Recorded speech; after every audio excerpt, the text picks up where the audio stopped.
The 1960s were a time of transformation for the American automobile industry, and few cars captured the spirit of the decade like the Chrysler Imperial. I'm Joe McD, and today, we're taking a journey through the legacy of the 1960s, the glorious cars that defined style, luxury, and performance. As a passionate car enthusiast with a deep love for classic American automobiles, I've always believed that the 1964 to 1966 Chrysler Imperial represents a golden era of luxury, innovation, and sheer automotive presence. These model years of the Chrysler Imperial are more than just cars to me, they're symbols of an age when American automakers were truly at the top of their game. I fondly recall the 1964 to 1966 Chrysler Imperial as the epitome of elegance and sophistication in automotive design. These cars were built like battleships, with a massive presence that commanded respect on the road. The clean, sharp lines and imposing grille of the 1964 model set the tone for a car that was both dignified and powerful. The use of chrome was just enough to enhance its luxury appeal without being overdone. The 1964 model's floating headlight design is something I've always admired. The signature look made the Imperial instantly recognizable. As the design evolved in 1965 and 1966,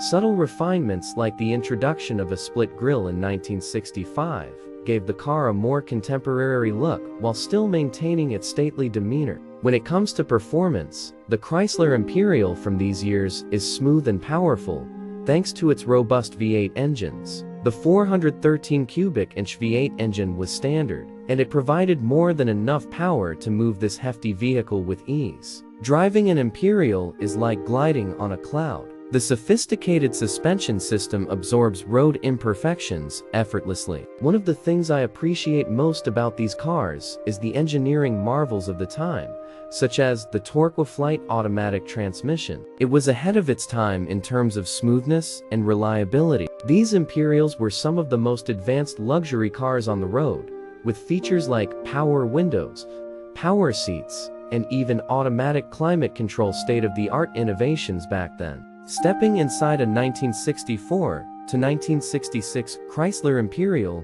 is like entering a world of opulence. The interior is a luxury lounge on wheels, with plush, comfortable seats that rival the finest furniture. The use of high-quality materials, including leather and real wood trim, adds to the sense of grandeur and craftsmanship. I've always been particularly fond of the dashboard layout in these models. It blends form and function beautifully, and the push-button controls for the transmission Chrysler hallmark are both charming and innovative. The space inside the Imperial is unparalleled, offering rear seat passengers more legroom than almost any other car of its time. To me, the 1964 to 1966 Chrysler Imperial wasn't just a car, it was a statement. I remember how the Imperial was favored by celebrities, politicians, and business magnates who appreciated its combination of luxury, performance, and understated elegance. The Imperial was seen as a symbol of success,